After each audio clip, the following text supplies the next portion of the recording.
मित्रांनो, आता हा कार्य सन्मान जो सगळा झाला तो आपल्या सुरक्षा एक प्रकारचं सैन्य आपलं या सैन्यातल्या शिलेदारांचं, पण त्या सैन्याचा सेनापतीही तितका कल्पक, तितका कुशल आणि तितका ताकदवर असावा लागतो, तेव्हा ते सैन्य चांगली प्रगती करू शकतं। आपल्या उद्योग समूहामध्ये मागील 3 वर्षांपासून सुरक्षा विभागाचे प्रमुख म्हणून भारतजी मोरे सरांनी जबाबदारी स्वीकारली। सगळ्यांचे सन्मान या ठिकाणी आपण केले। आता त्यांचा एक विशिष्ट सन्मान आपल्याला करायचा आहे। थोडीशी पार्श्वभूमी आपण जाणून घेऊ त्यांची। 18 वर्ष त्यांनी भारतीय लष्करामध्ये सेवा केली। या सेवेच्या दरम्यान फ्रान्स आणि दक्षिण आफ्रिका इथेही त्यांना विशिष्ट कामगिरीवर लष्कराने पाठवलं होतं। ती कामगिरी त्यांनी फत्ते केली। 2007 मध्ये काश्मीर मधलं सर्वात महत्त्वाचं जे एक ऑपरेशन होतं, त्या ऑपरेशन करणाऱ्या टीमचं नेतृत्व भारत मोरे सरांनी केलं आणि सांगायला अतिशय अभिमान वाटतो, छाती अभिमानाने भरून येते की तब्बल 13 अतिरेक्यांना त्यांनी त्या ठिकाणी कंठस्नान घातलं। अर्थात त्याची किंमत देखील त्यांच्या टीमला खूप मोजावी लागली होती। त्या टीमचे जे कमांडिंग ऑफिसर होते कर्नल वसंत घी आणि शशिकांत बच्छाव हे त्या ठिकाणी यांना वीरमरण आलं। त्यांच्या बलिदानानं काश्मीरची ती धरती पावन झाली। 2015 मध्ये कुपवाडामध्ये दहशतवाद्यांनी थैमान घातलं होतं आणि त्याच्याशी चकमक करताना 41वी राष्ट्रीय रायफल्सचे कमांडिंग ऑफिसर आपले महाराष्ट्राचे सुपुत्र कर्नल संतोष महाडी यांना वीरमरण आलं आणि त्यांच्या खांद्याला खांदा लावून भारत मोरे सर त्या ठिकाणी त्या युद्धभूमीवर लढत होते। या झाल्या त्यांच्या लष्करातल्या कामगिरीविषयी। कदाचित परमेश्वराच्या पण असं मनात असेल की या सुपुत्राच्या हातानं काही औद्योगिक सेवा घडावी आणि म्हणूनच ते त्या अतिरेक्यांच्या गोळ्यांच्या वर्षावातून वाचले आणि आपल्या उद्योग समूहाला लाभले।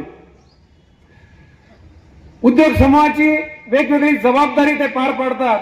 सगळ्यात मोठा गरजेचा विषय असतो तो बिझनेस एक्सपो। महाराष्ट्रामध्ये आपला बिझनेस एक्सपो लोकप्रिय झालेला आहे आणि यावेळी तर तो 7 दिवस होता।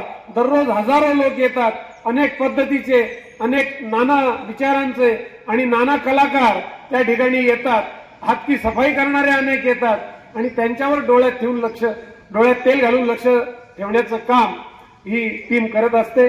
संगमनेर फेस्टिवल प्रचंड गर्दी खेचणारा एक आपला दुसरा उपक्रम, त्या ठिकाणी देखील खूप लक्ष ठेवावं लागतं। त्यामध्ये जो डान्स फेस्टिवल असतो त्यामध्ये तरुण तरुणी आलेले असतात, कॉलेजचे विद्यार्थी विद्यार्थिनी आलेले असतात।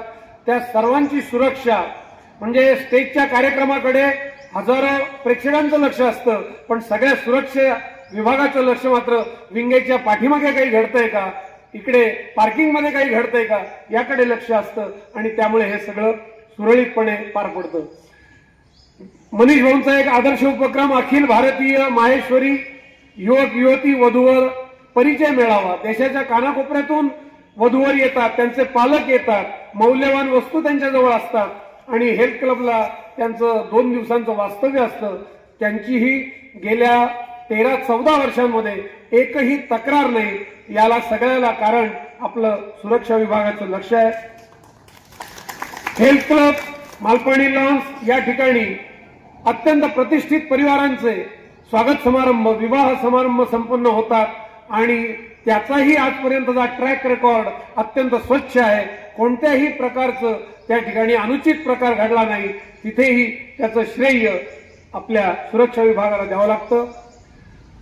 गेल्या 3-4 वर्षांमधल्या आपल्या मालपाणी परिवारातल्या अनेक मंगल प्रसंगांच्या घटना मालपाणी लॉन्समध्ये, हेल्थ क्लबमध्ये झाल्या। खूप छान रिसेप्शन झाले, देश विदेशातून पाहुणे त्या ठिकाणी आले, औद्योगिक जगतातले अनेक प्रतिष्ठित परिवार त्या ठिकाणी आले आणि त्यांची सुद्धा अत्यंत काटेकोर त्या ठिकाणी सुरक्षा आणि व्यवस्था आपल्या विभागाने ठेवली आणि त्यामुळे हा विभाग संपूर्णपणे शाबासकी, धन्यवाद आणि आभाराला पात्र आहे। गिरीश भाऊंच्या कल्पनेतून गेल्या 20 वर्षांपासून मालपाणी समर स्पोर्ट्स कॅम्प आयोजित केला जातो हेल्थ क्लबमध्ये. त्याला सुद्धा देशाच्या सगळ्या कानाकोपऱ्यातून विद्यार्थी येतात. 3 बॅचेस असतात. प्रत्येक बॅचमध्ये साधारण 1000 विद्यार्थी असतात आणि त्यांची आईच्या मायेनं गिरीश भाऊ आणि सुनीता भाभी काळजी घेतात आणि त्यांच्या संपूर्ण सुरक्षेची, दिवसभराच्या सुरक्षेची, वास्तव्याच्या सुरक्षेची संपूर्ण काळजी अर्थातच आपला सुरक्षा विभाग घेतो. त्या ठिकाणी देखील मी समारोपाच्या कार्यक्रमाला उपस्थित असतो. मी तिथे बघतो की विद्यार्थी आणि विद्यार्थिनींना प्रत्येक तिथला सुरक्षा रक्षक हा नावाने माहीत झालेला असतो आणि ते जाताना प्रत्येक विद्यार्थी आवर्जून त्या सुरक्षा रक्षकांना धन्यवाद देतात. हे दृश्य खूप पाहण्याजोगं असतं. आणि मित्रांनो, अगदी अलीकडचं उदाहरण द्यायचं झालं तर हेल्थ क्लबमध्ये घडू नये ती एक घटना घडली होती. त्या घटनेनंतर मात्र भारत मोरे सरांनी अक्षरशः तहान भूक विसरून आणि त्यांच्या ताब्यात ते प्रकरण आल्यानंतर 15 तासांच्या आत संपूर्ण सीसीटीव्ही वगैरे त्याचा अभ्यास करून 15 तासात त्या घटनेचा छडा लावला. जो दोषी व्यक्ती होता त्याला ताब्यात देण्यात आलं आणि ती संपूर्ण 6 लाखाची रक्कम त्या ठिकाणी हस्तगत करण्यात आली. हे खूप मोठं यश आणि आपल्यावरचा विश्वास वाढवणारी घटना आहे. आणि म्हणून अशा कर्तबगार सेनापतीचा देखील सत्कार आदरणीय गिरीश भाऊंनी या ठिकाणी करावा अशी मी त्यांना विनंती करतो. टाळ्या थांबल्या नाही पाहिजेत. जोरदार सत्कार या ठिकाणी आपण करीत आहोत.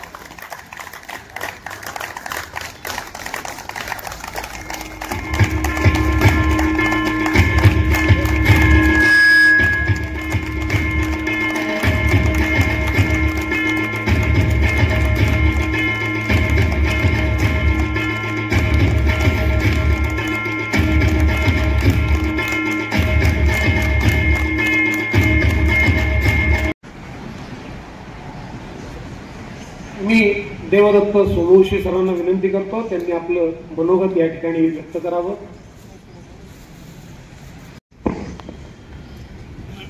भारताच्या 76व्या प्रजासत्ताक दिनाच्या निमित्तानं उपस्थित असलेले आपल्या उद्योग समूहाचे आपले लाडके भागीदार श्रीयुत गिरीश भाऊ मालपाणी, श्रीयुत घोलप साहेब, माधव मामा, कानोडे साहेब, हासे साहेब आणि ज्यांच्या नेतृत्वाखाली आजचं हे सुंदर संचलन पार पडलं असे श्रीयुत भारत सिक्युरिटी विभागाचे भारत मोरे साहेब, सर्वांचं मी मनपूर्वक स्वागत करतो.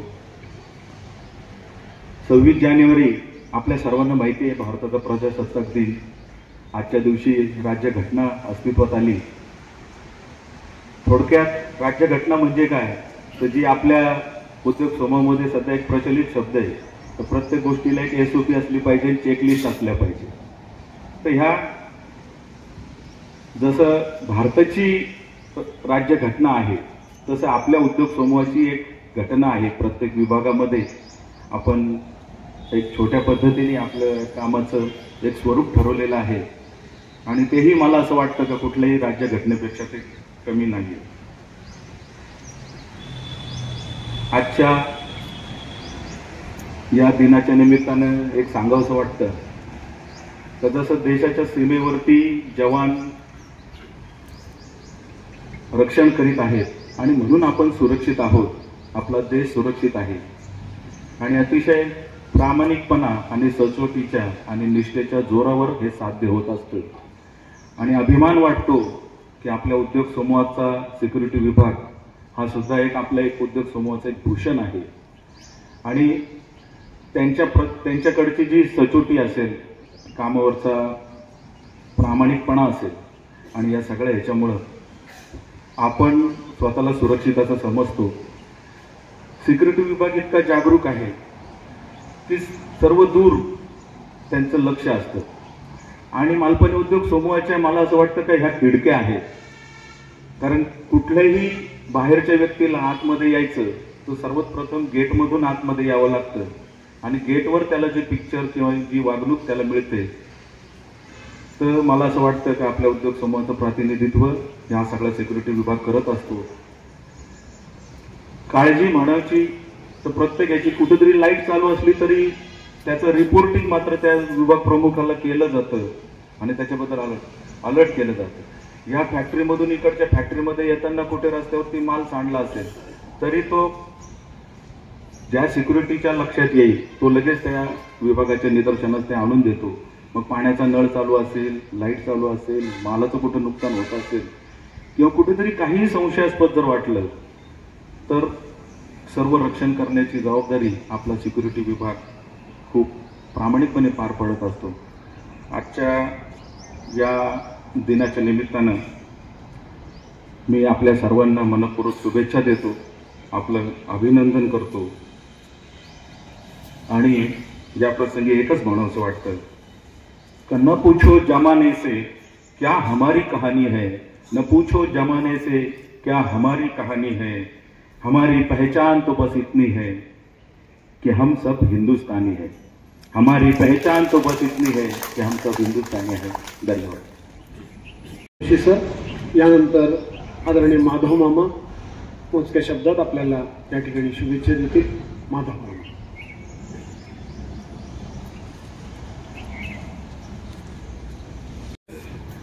आजच्या कार्यक्रमाचे प्रमुख गिरीश भाऊ, व्यासपीठावरील सगळे मान्यवर, प्रमुख, समोर बसलेले सिक्युरिटीचे सगळे सिक्युरिटी टीम, त्यांचे साहेब, मोरे साहेब, कामगार कार्यकर्ते बंधू भगिनी, आता 26वा 478वा प्रजासत्ताक दिन आपण साजरा करतोय. खरं म्हणजे आज मला एक पाहायला मिळालं, कोणताही कार्यक्रम असेल तर राजेश भाऊ 5 मिनिटं आधी येतात, पण त्याच्याही पुढे जाऊन गिरीश भाऊ 15 मिनिटं आधी आले. म्हणजे वेळेचं किती महत्व असतं हे आज मला पाहायला मिळालं. कारण आमचा युनियन ऑफिसवर सोसायटी आणि युनियन ऑफिसचा झेंडावंदन आम्ही पहिला करतो, त्याच्यानंतर कामगार कल्याण मंडळात 7:45ला तो केला आणि तिथंच 8 वाजले. म्हणलं आता 8, 8:15 वाजतील जास्तीत जास्त कार्यक्रम झेंडावंदन करायला. पण इथं आलं, समजलं का गिरीश भाऊ 15 मिनिटं आधीच आलेले होते. म्हणजे शिस्तीचं पालन आणि वेळेचं बंधन हे त्यांनी आपल्याला दाखवून दिलं. आणि खरं म्हणजे अशी गोष्ट आपण सगळ्यांनीच घेतली पाहिजे. वेळेचं बंधन, वेळ कशी महत्वाची असते आणि वेळेचं बंधन पाळलं तरच प्रगतीची वाटचाल होत असते. हे घेण्यासारखं आहे गिरीश भाऊंकडून. आज बऱ्याच वेळा सिक्युरिटी आणि स्टाफच असतो, आज कामगार आहेत बरेच बसलेले, म्हणजे आज काम चालू आहे असं मला वाटतं. हा म्हणजे प्रोसेसमध्ये काम चालू आहे, चांगली गोष्ट आहे, आनंदाची गोष्ट आहे. मी तर असं म्हणेल 26 जानेवारी 15 ऑगस्ट काम चालू ठेवून जर चांगला मोठा कार्यक्रम केला तर कामगारांमध्ये उत्साह तयार होईल. त्यावेळेस असा एकत्रित कामगार कार्यक्रम झाला तर त्याला सुद्धा प्रेरणा तयार होईल आणि काही गोष्टीचं आकलन होऊ शकतं. हे करायला हरकत नाही. गोलक साहेबांनी ते म्हणले इकडंच काम चालू आहे म्हणजे तिकडं नाही असा त्याचा अर्थ आहे. म्हणजे ह्या गोष्टी करायला हरकत नाही. आणि उद्योगाची प्रगती तर कामगारांची प्रगती, स्टाफची प्रगती. उद्योग पुढे गेला तर कामगार पुढे जाऊ शकतो, स्टाफ पुढे जाऊ शकतो, त्यांची प्रगती होऊ शकते. जसं आपण म्हणतो छोट्यातून मोठं कसं घडेल, देश कसा पुढे जाईल, परंतु छोट्यातून पुढे गेलं तर प्रगती होईल. आणि ती प्रगती, उद्योगाची प्रगती, आपली प्रगती अशी एक कायमची चर्चा चालू असते आणि ती निश्चित व्हावी असं मला वाटतं. कामगारांना सुद्धा त्याचा मोबदला चांगला मिळेल. गिरीश भाऊ आहेत, आता पुढं एप्रिलमध्ये पगारवाढ असतीच, त्या पगारवाढ चांगल्या पद्धतीने करतीलच ते. परंतु उद्योगाची प्रगती होती, कारण उद्योग वाढला तरच आपण त्या जागेवर राहू शकतो. आणि आपली प्रगती होती. म्हणून मी या 26 जानेवारीच्या निमित्ताने आपल्या सगळ्यांना शुभेच्छा देतो आणि थोडक्यात माझं मनोगत संपवतो. धन्यवाद. जय हिंद. मामा पगारवाढीचा मुद्दा काढून सगळ्यांना फ्रेश करून टाकतात दरवेळी. हेच मामांच्या 50 वर्षांच्या लोकप्रियतेचं गुपित आहे. खूप छान. आणि त्यानंतर ज्यांच्या भाषणातल्या बोधकथा ऐकण्यासाठी आपण खास आतुर असतो असे आपले सर्वांचे लाडके गोलब साहेब.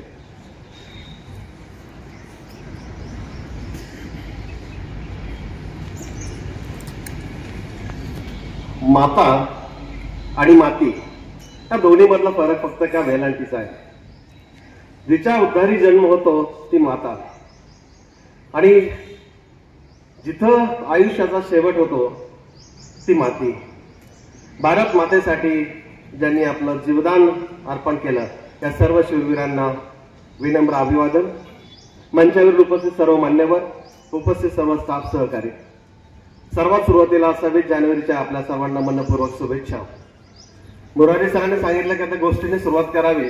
खरं तर आज मी ही गिरीश भाऊंनाच ऐकायला आलोय, परंतु आज त्यांनी नमूद केल्याप्रमाणे एखादी गोष्ट होणं जायला पाहिजे. छान वाटतं कधीतरी, कारण तुम्ही ऐकणारे असतात म्हणून बोलायलाही मजा येते. तिथं आल्याबरोबर जसं मामाने सांगितलं की मला कानडे सरांचा फोन आला, गिरीश भाऊ इथं आलेले आहेत म्हणे. आहे तसं पटकन निघावं लागलं, कारण बिफोर टाइम गिरीश भाऊ आलेले होते. पटकन आलो, कार्यक्रम सुरू झालाय आणि इथलं देखाव बघितल्यानंतर खूप छान वाटलं, प्रसन्न वाटलं. सुंदर अशी स्वच्छता, नीटनेटकेपणा, मंगेश उनवणे आणि त्यांच्या टीमने केलेली सगळी तयारी, हे सगळं बघितल्यानंतर मी मालपाणी उद्योग समूहात नाही तर कुठला तरी मोठ्या राजकीय आणि मोठ्या स्तरावर असणारा कार्यक्रम बघतो की काय असं वाटायला लागलं. सुंदर असं संचलन झालं, छान असे परेड झालेत, अनेकांना बक्षिसं मिळालेत, सगळ्यांचं कौतुक झालं. एकदा जोरदार टाळ्या वाजून आपण यांचं अभिवादन करूया, अभिनंदन करूया. छान वाटतंय की आनंदी राहावं, आनंदी जगावं हीच एक अपेक्षा असते. जिथे जिथे कुठं संधी मिळेल त्या ठिकाणी आनंद शोधायचं मला असं वाटतं काम करायला हवं. आपण जेव्हा पेपर असतो बघतो त्यावेळेला आपल्याला खूप साऱ्या निगेटिव्ह गोष्टी ऐकायला मिळतात. काय घडलं, कसं घडलं, लातूरमध्ये काय घडलं, कोणी कोणाचा खून केलाय, भांडणं, मारामाऱ्या, अनेक गोष्टी ऐकायला मिळतात. पबजी खेळू देत नाही म्हणून आईच्या डोक्यात दगड घालणारी मुलं ही आजची पिढी आपल्याला अनुभवायला मिळते. आणि अनेक घटना आपण बघतोय की त्या मनाला खिन्न होऊन जातात. मी काल परवा एक पुण्याची गोष्ट वाचली की एकुलता एक मुलगा, त्याला खूप उच्च शिक्षित केलंय आणि त्या अब्रॉडला पाठवलंय पुढच्या शिक्षणासाठी. मुलं बाहेर गेलाय, मुलगा बाहेर गेलाय, तिथंच लग्न केलं, तिथंच स्थायिक झालाय. त्यांनी आपल्या आई वडिलांना विचारलं की आता तुम्ही पण आमच्यासोबत तिकडे चला. पण त्यांनी सांगितलं हे माझा देश आहे, मला माझा भाग आहे, माझा इथंच आनंद मिळतो, मला नवीन ठिकाणी करमत नाही. आणि त्यांनी तिथे जाणं सोडून दिलं. परंतु काही दिवसानंतर जेव्हा त्यांची सहचरणी पत्नी वारली त्यावेळेला ते एकाकी जीवन जगायला लागले आणि ते असं म्हटलं की नाही आता मुला परिवारात जायला हवं. आणि त्यांनी तिच्या मुलाला फोन केलाय की आता माझी तयारी, आता मी तुझ्याकडे येऊन जातोय. आणि यायची तयारी झाली. त्यांनी सांगितलं हरकत नाही, इथलं काय प्रॉपर्टी असेल सगळं विका आणि माझ्यासोबत चला. त्यांनी सगळं शेतीवाडी सगळी विकली, सगळी प्रॉपर्टी विकली आणि विमानतळावर येऊन बसलाय. आणि मुलाला घेऊन आता मीही परदेशात जाणार हे स्वप्न बघत असतानाच काही वेळानंतर मुलगा येतोय. त्यांनी सांगितलं की कागदपत्र पूर्ण करतो तोपर्यंत बसा. आणि हे बसलेलं असताना सुद्धा 1 तास होतो, 2 तास होतो, 3 तास होता, वेळ निघून जाते. नंतर तो विचारतो त्याचा मुलगा आलेलाच नव्हता. मनात शंका आहे की शेवटी बाप आहे, बापालाच वाटलं मुलाचं काहीतरी बरं वाईट झालं नसेल ना. आणि मग तो चौकशी करायला जातो तेव्हा कळलेलं असतं की तो ज्या विमानानं जाणार असतो त्या विमानात तो निघून गेलेला असतो. आणि चौकशी केल्यानंतर समजलं जातं की बापाचं तिकीटच काढलेलं होतं, फक्त मुलाचंच तिकीट काढलेलं होतं. ही अशी पिढी जेव्हा जन्माला येते त्यावेळेला खरं तर कटू वाटायला लागतं की का अशी मुलं जन्माला येतात. समाजामध्ये एक अनुभव असे की आहे की रस्त्यावरती अपघात होतोय, लोक फोटो काढत बसतात, व्हिडिओ काढत बसतात.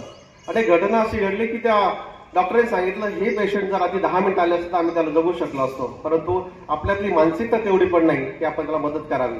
या अनेक गोष्टी असताना सुद्धा आपल्याला जीवन आनंदी जगायचं असेल तर दुनियाकडे बघताना, जमानाकडे बघताना एक पॉझिटिव्ह ऍटिट्यूड, सकारात्मक दृष्टिकोन ठेवायला हवा. जिथं कुठं संधी मिळेल त्या ठिकाणी आनंद शोधायला हवा. आज आपण काम करतो, तुमचं कौतुक झालंय आणि ज्या ज्या कामात आपल्याला कौतुक होईल अशा आनंदाचे क्षण आपल्याला शोधायला हवे. आणि हे संधी आपल्याला खऱ्या शोधता आली पाहिजे. आता क्रिकेटच्या मॅचेस होणार आहेत, हारजीत कोणाच्या तरी होणारच आहेत. गिरीशभाऊ 45 संघ आलेले खेळायला, जवळपास 500 मालपाणी उद्योग समूह अंतर्गत 500 स्टाफ कामगार एकत्र येत आहेत. कुणीतरी हारणारे, कुणीतरी जिंकणार आहेत, परंतु जीवनाचा आनंद घ्यायचा असेल तर मनसोक्तपणे खेळलंच पाहिजे.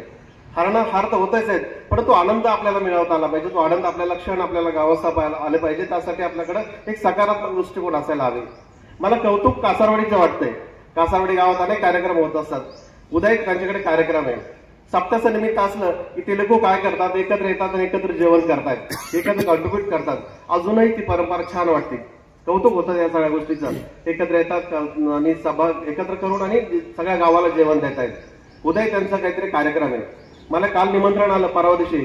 त्याच्यामध्ये गंगा पूजन ते करतायत आणि गंगा पूजनासाठी गेलेले प्रत्येकाला वैयक्तिक खर्च करायचा होता. मग त्या लोकांनी असं ठरवलं की प्रत्येकानं खर्च करून आपल्या लोकांना बोलवण्यापेक्षा आम्ही सगळेजण एकत्र पैसे देतो आणि आपण गंगा पूजन एकत्रित करावं. आणि छान कन्सेप्ट होती त्यांची. तो गंगा पूजनाचा एकत्रित कार्यक्रम उद्या कासारवाडीमध्ये होतोय. कार्यक्रमात व्यासपीठ ठरलं जाणार आहे, मांडव असणारे लोक सगळे असणार आहेत, जेवणाचाही खर्च होणार आहे.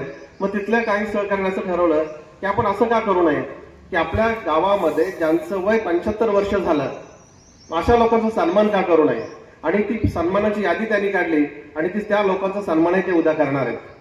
आता जेव्हा अशी गोष्ट येते त्यावेळेला मी भाऊंशी बोललोय की भाऊ कासारवाडीमध्ये असा कार्यक्रम होतोय, मग त्याच्या आनंदात आपणही आनंद सहभागी व्हावं.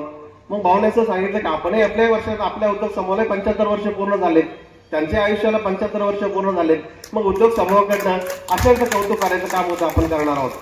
त्यांनाही शाल श्रीफळ आणि 75 वर्षाची ट्रॉफी, रौप्य महोत्सवी ट्रॉफी आपण त्यांना देऊन त्यांचाही सन्मानित करणार आहोत. तर अशी क्षण आपण शोधायला हवेत, तर आपलं आयुष्य करताना आनंदी जाईल. आणि जाता जाता फक्त एवढं सांगेल की एक गोष्ट ज्याकडे आपण बघतोय सकारात्मक दृष्टिकोन असेल तर आपल्याला कुठेही आनंद शोधता येतो, आनंद मिळवता येतो. एक राजा असतो आणि राजा म्हटला की राजा सगळं प्रजा आणि सगळं वातावरण खूप शाही स्वरूपात असतं. त्याचे वडील, आजोबा, पंजोबा त्यांचे सगळ्याचे खूप सुंदर असे चित्र त्याच्या महलात असतात. आणि राजा असं म्हणतोय की माझंही चित्र असं सुंदर माझ्या महलात असावं. आणि म्हणून तो खूप साऱ्या चित्रकारांना बोलवतोय याप्रमाणे माझे सुंदर असं चित्र काढायला हवं. पण फोटो चांगला येण्यासाठी माणूसही सुंदर असावा लागतो. सुंदर माणसाचे फोटोही सुंदर येत आहेत, परंतु चांगलं चित्र काढायचं म्हणजे राजा इतका सुंदरही नव्हता. त्यात प्रॉब्लेम असा होता की राजाला एक डोळा नव्हता आणि अपघातामध्ये त्याचा एक पाय गेलेला असतो. ज्या राजाला पाय नाही, ज्या राजाला एक डोळा नाही, याचं सुंदर चित्र कसं तयार करायचं, ते भिंतीवर कसं लावायचं, एक मोठी अवघड गोष्ट होती. अनेक मोठ्या चित्रकारांनी सांगितलं की आता आम्हाला जमणार नाही, आम्ही काही चित्र काढू शकत नाही, परंतु आपल्यासारखा एखादा नवोदित कलाकार असतो तर हे चित्र मी काढतो.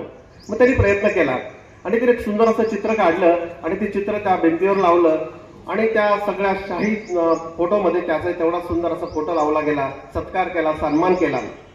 ते चित्र असं होतं की राजा शिकारीला निघालेला आहे, घोड्यावर बसलेला आहे आणि घोड्यावर बसलेला राजा त्याचा एक पाय ज्या बाजूनं आहे त्या बाजूनं फोटो काढलेला आहे, चित्र काढलेलं आहे. आणि ज्याचा पाय नाहीये ते दुसऱ्या बाजूनं घोडा दिसतोय. घोडा कारण घोड्याच्या दुसऱ्या बाजूला पाय, तो पाय दिसतच नाहीये. दुसऱ्या बाजूला त्याने काय केलं, समोर एक हरिण दाखवलेली आणि सावज म्हणून तो समोर गेलेला आहे. आणि समोर करताना शिकारीसाठी जेव्हा माणूस जातो, नेम जेव्हा धरतो तेव्हा एक डोळा झाकला जातो आणि तेव्हा तो असा बाण रोखून त्याच्याकडे बघायला लागतो. त्यावेळेला त्या बाण एका बंद डोळ्यानं, जो डोळा नसतो तर डोळ्यासमोर बंदूक लावलेली असते आणि तो शिकारीचं सावज शोधत असतो. सुंदर असं चित्र बनतंय. खूप असं सुंदर चित्र बनल्यानंतर त्याचं कौतुक होतं. मित्रांनो, आपल्याकडं असे काही व्यंग शोधण्यापेक्षा लोकांमधल्या चांगल्या गोष्टी शोधल्या तर निश्चित त्याच्या आयुष्यात आनंद मिळेल, आपल्या आयुष्यात आनंद मिळेल. हे आनंदाचे क्षण आपण सर्वजण वेचत राहूया. पुन्हा एकदा आपल्या सर्वांना शुभेच्छा देतो आणि थांबतो. धन्यवाद. गुलाब सरांनी आपल्या सगळ्यांची बॅटरी फुल चार्ज करून टाकलेली आहे. अत्यंत सुंदर असं भाषण दरवेळी आपल्याला मेजवानी मिळते. आणि आता ज्यांना भाषण करण्यासाठी या ठिकाणी आपण पाचारण करणार आहोत, आपले सर्वांचे लाडके आदरणीय गिरीश भाऊ. मित्रांनो, या ठिकाणी एक गोष्ट आवर्जून सांगेन की आपण सर्वजण मोबाईलवर YouTube बघतो. मागील काही महिन्यांपासून गिरीश भाऊ भगवद्गीतेचं काही मिनिटात एकेका अध्यायाचं खूप सुंदर असं निरूपण करतात. 3 मिनिटं, 5 मिनिटं, 7 मिनिटं असा वेळ असतो. तर तुम्हाला आग्रहाने सांगेन, मी स्वतः हे निरूपण आवर्जून बघतो. खूप छान आहे, मनाला प्रसन्न वाटतं. गीतेचा खरा अर्थ उलगडत जातो आणि जीवनाचा अर्थ उलगडतो. तुम्ही पण प्रत्येक जणांनी YouTubeवरचं गिरीश भाऊंचं हे निरूपण जरूर ऐका. आता ऐकूया त्यांचं आजचं भाषण.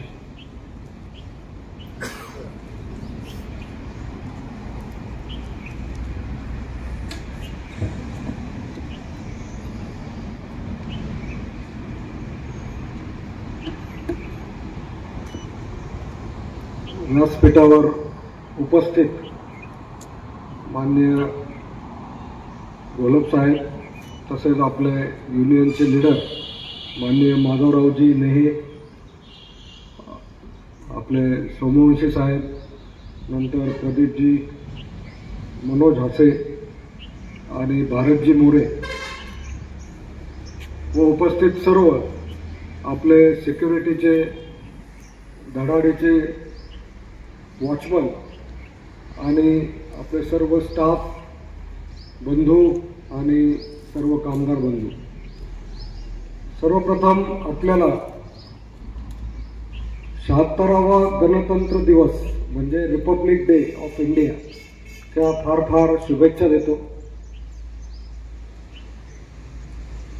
बरेच जण याचं कॅल्क्युलेशन करत असतात की 75वा काय 76वा, म्हणजे बऱ्याच जणांच्या मनात हा प्रश्न येत असेल. तर 1950 या वर्षी पहिला गणतंत्र दिवस सुरू झाला आणि आता आहे 2025, म्हणजे 2025 म्हणजे 125 वजा 50 म्हणजे 75, आणि पहिला सुरू झालेला होता तो 50वा म्हणजे +1, म्हणून हा 76वा गणतंत्र दिवस आहे.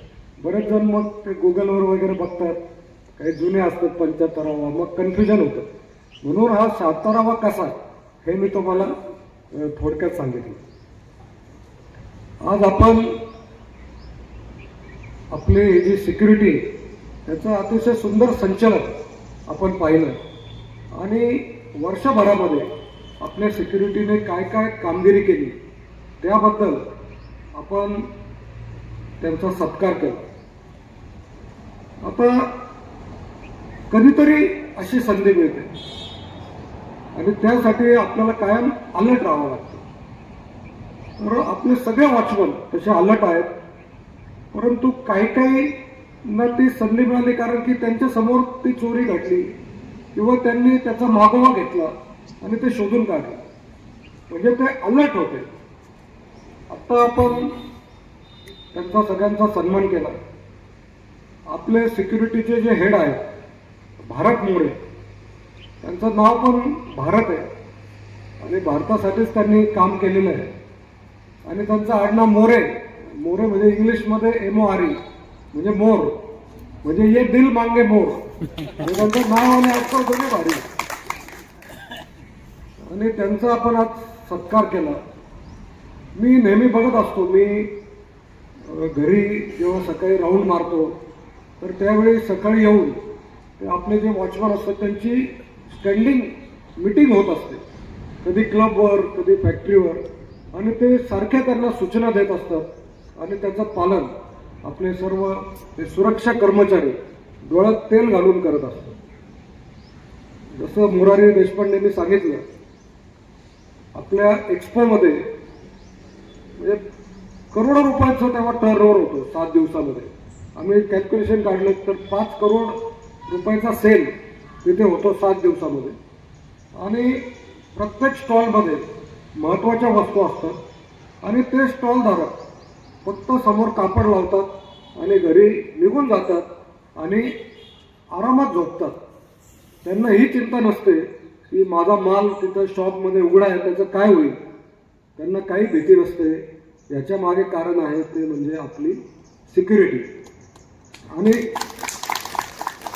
ते फार अलर्ट असतात कारण तिथे सगळे यंग मुलं येत असतात, तिथे विशेषतः ते पाळणा वगैरे असतो, तर तिथे मुलांना जोश येतो आणि पाकिटमार असतात किंवा उगाच गर्दी करणारे लोक, तर त्यांना बरोबर कंट्रोल करणं, कारण की त्यांना कंट्रोल करायला गेलं प्रत्येकजण 50 रुपये तिकीट काढलेलं असतं, तर त्यांना वाटतं 50 रुपये तिकीट म्हणजे मी हा पूर्ण एक्सपो विकत घेतला असं त्या मुलांना वाटतं.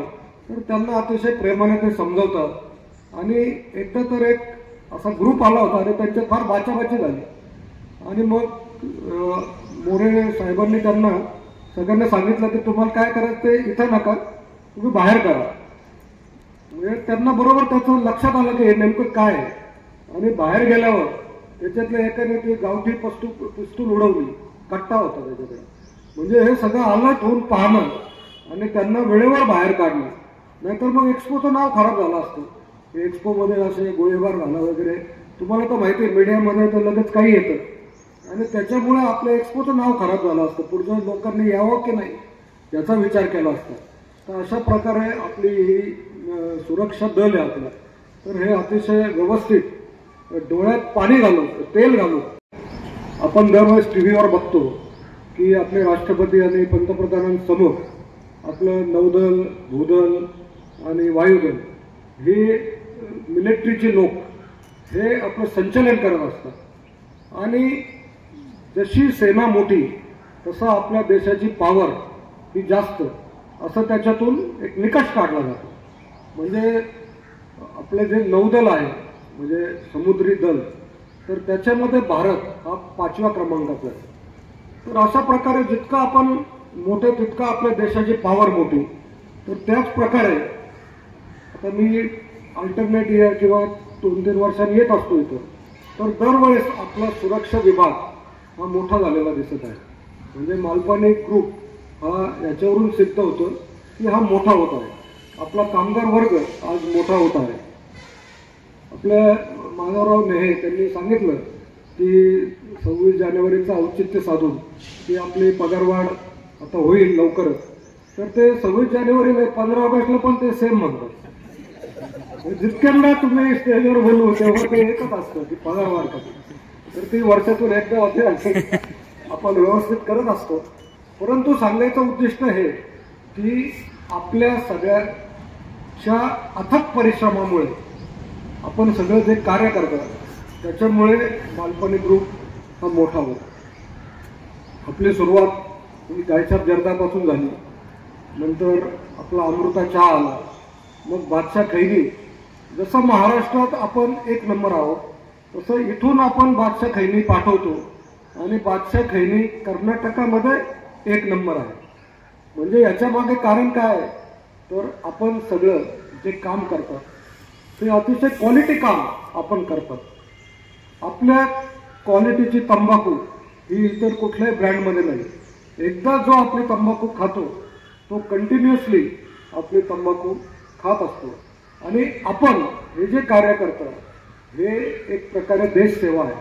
कारण की याच्यामध्ये आपला टर्नओव्हर वाढतो आणि त्याच्यामुळं आपण GST हा सर्वाधिक भरतो, इन्कम टॅक्स हा आपण सर्वाधिक भरतो.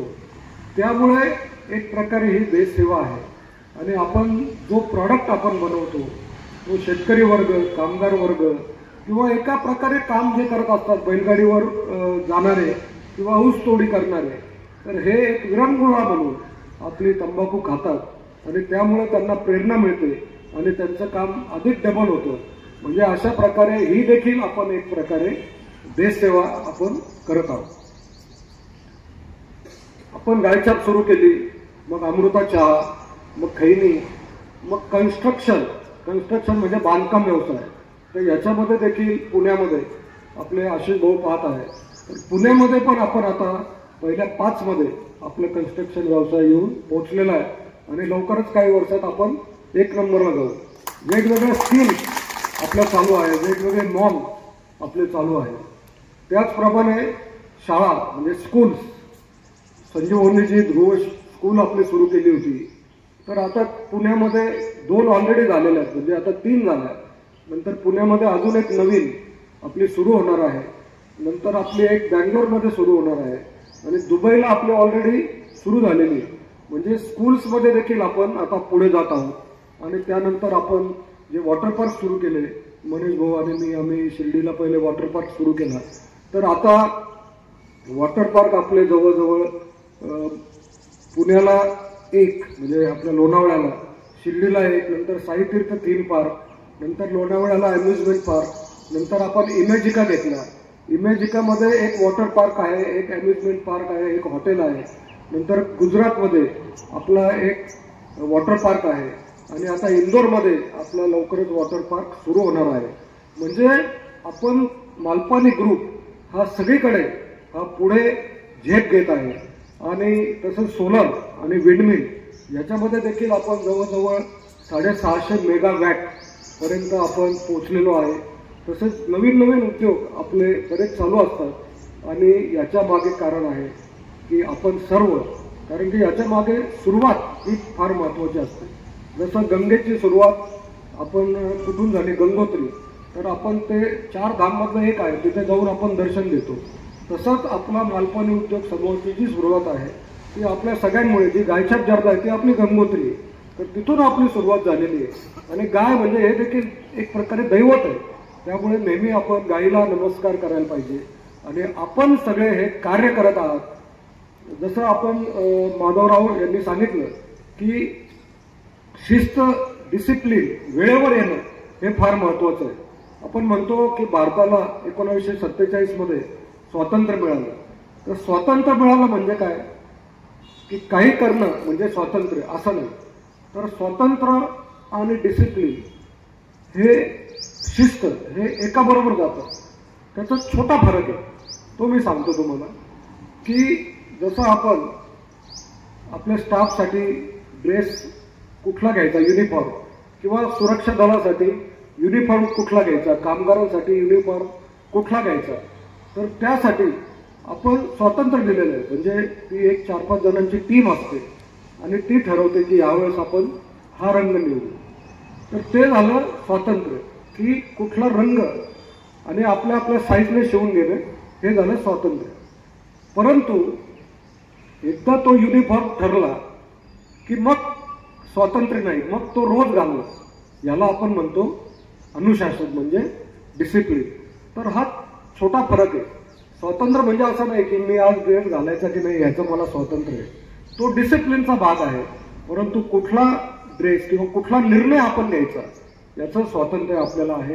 आणि मालपानी ग्रुपमध्ये या गोष्टी, याचं फार पालन होतं की प्रत्येकाला आपलं एक स्वातंत्र्य आहे, आपल्या मनाच्या विचाराचं आज स्वातंत्र्य आहे. आणि त्यामुळेच आपण आज ज्यांना आज ऐकलं, आपण आपले सोमवंशी साहेब आहेत, गोलप साहेब आहेत, भारतजी मोरे यांचं पण खरं एक स्पीच ठेवायला पाहिजे. आपण मोरारींना ऐकलं, तर तसंच आपले माधवराव, तर प्रत्येकाच्या आपण तोंडून वेगवेगळे विचार आपण ऐकले. आणि अशा सगळ्यांचे विचार जर आपण त्याच्यातल्या चांगल्या गोष्टी घेतल्या तर निश्चितच आपली प्रगती झाल्याशिवाय राहणार नाही. गोलप साहेबांनी फार छान गोष्ट सांगितली की तो जो शिपाई होता तर त्याचा फोटो कसा काढला.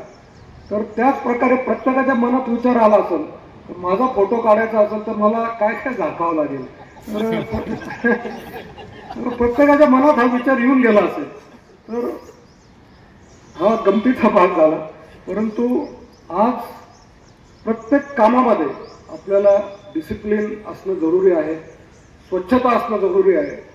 क्वालिटी म्हणजे काय, तर आपण आपली 2 व्हीलर देखील रस्त्यावर लावतो किंवा आपली गाडी पार्क करतो, ती देखील क्वालिटीमध्ये पार्क व्हायला पाहिजे. इतकं आपल्या मनामध्ये क्वालिटीबद्दल विचार यायला पाहिजे. आणि सगळ्यात महत्त्वाचं मी तुम्हाला 26 जानेवारी निमित्त सांगतो की आपली सिक्युरिटी असेल किंवा आपण आपली सेना बघतो किंवा आपले भारत मोरे यांना तुम्ही पहा, तर ते फिटनेस अतिशय महत्त्वाचं आहे. म्हणजे भगवान श्रीकृष्णाने गीतेच्या अध्यायामध्ये सांगितलेलं आहे, त्रिसूत्री याच्यावर सांगितलेलं आहे. म्हणजे निद्रा, आहार आणि विहार हे बॅलन्समध्ये होणं जरुरी.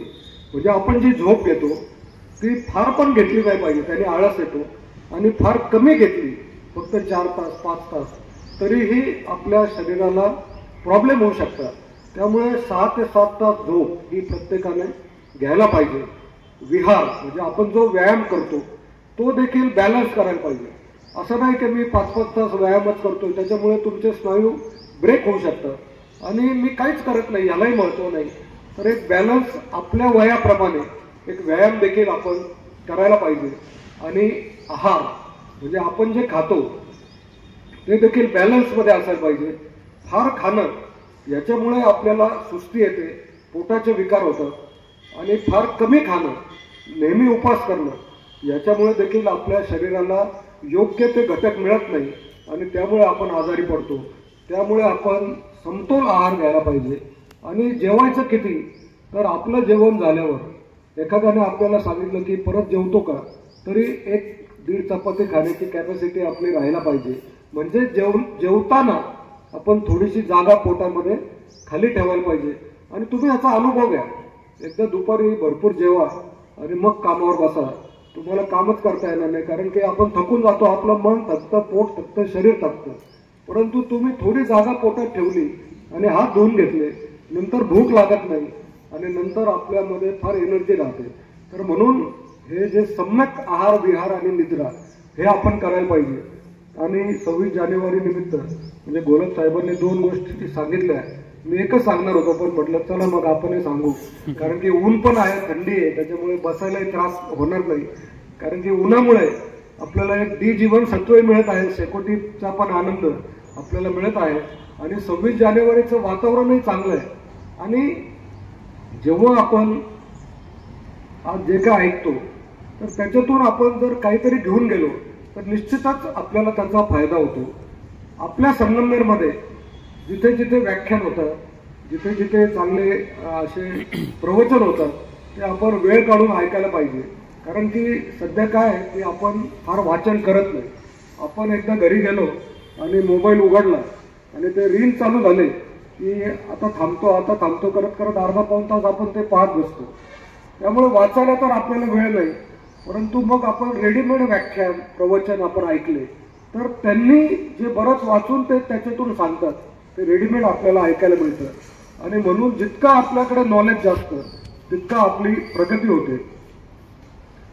26 जानेवारीच्या निमित्ताने मी तुम्हाला टीमवर्क या विषयावर सांगू इच्छितो की आज आपण पाहिलं की आपली जी सेना म्हणजे आपली जी सिक्युरिटी फोर्स ती जात होती, तर एक प्रकारचं टीमवर्क त्याच्यामध्ये होतं.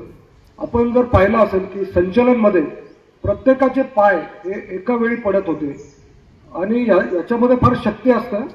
म्हणजे मी भौतिकशास्त्रामध्ये वाचलं होतं की आपण जर पुलावरून ही जर सेना म्हणजे अशी संचलन करत गेली तर पुलावरून जाताना म्हणजे जो लाकडी पूल असेल किंवा असा फळ्यांचा पूल असेल तर तिथे त्यांना विश्राममध्ये जावं लागतं. कारण की एका वेळी एक असं बरोबर ते पाय पडले तर त्याची फ्रिक्वेन्सी इतकी जास्त होते, इतकी पॉवर त्याच्यामध्ये येते की तो ब्रिज सुद्धा तो तुटू शकतो. तर त्यामुळे त्यांना विश्राममध्ये जावं लागतं. तर ही शक्ती ही टीमची आहे, टीमवर्कची आहे. तुम्ही जर एकट्याने टाळी वाजवली तर त्याचा आवाज किती फार कमी येतो, परंतु जेव्हा आपण सगळे मिळून टाळ्या वाजवतो, तुम्ही कधी मन लावून पहा तर त्याच्यामध्ये त्या टाळ्यांचा आवाज फार मोठा येतो. तर ही ताकद ही टीमवर्कमध्ये आहे.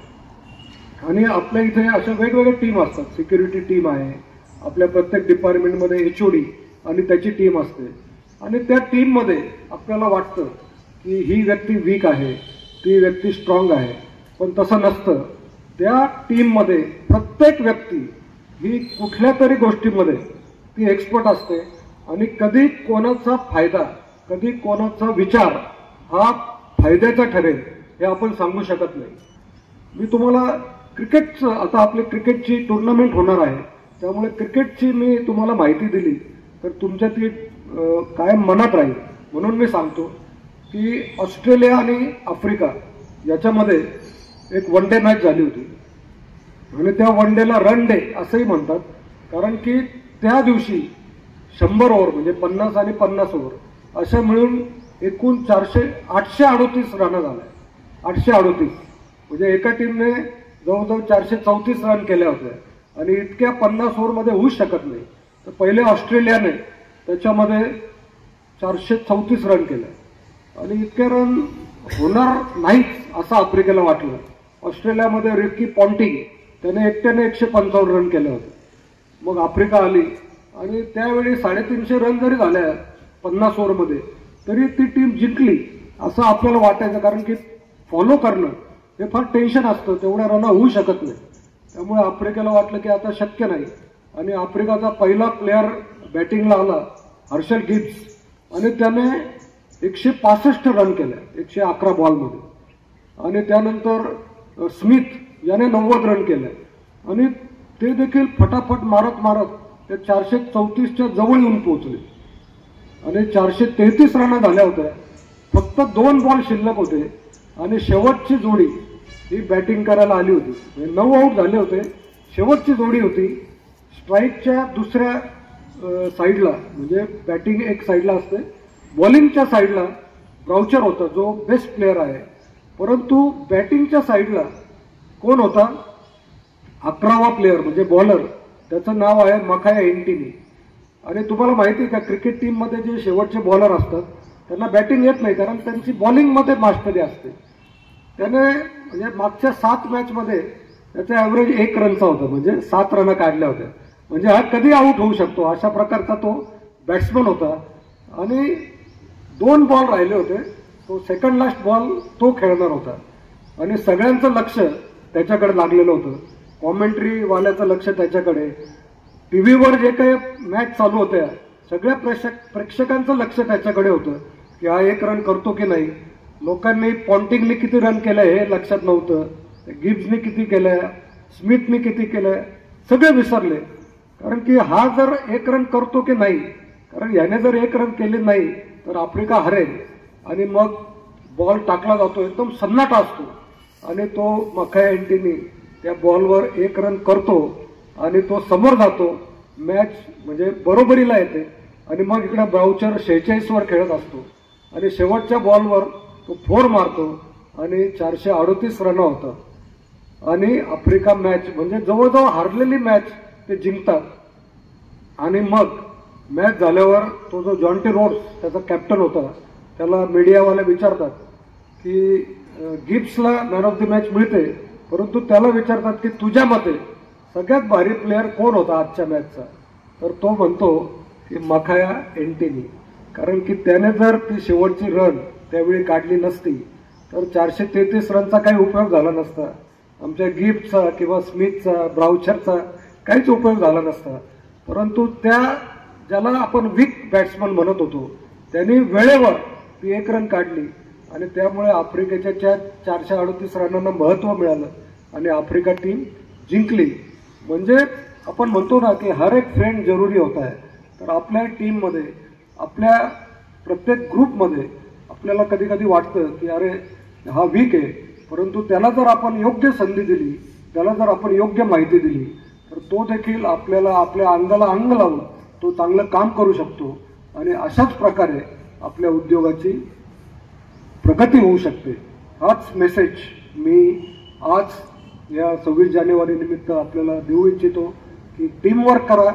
जेव्हा आपण चांगली टीम आपली असते, प्रत्येकाला लिडरशिपची आपण संधी दिली तर नक्कीच त्याच्यातून प्रत्येक डिपार्टमेंटची प्रगती होते आणि त्यामुळे आपल्या मालपानी ग्रुपची प्रगती होते. आणि मालपानी ग्रुपची प्रगती झाली तर आपल्या सगळ्यांच्या कुटुंबाची, आपल्या पुढच्या जनरेशनची प्रगती होते.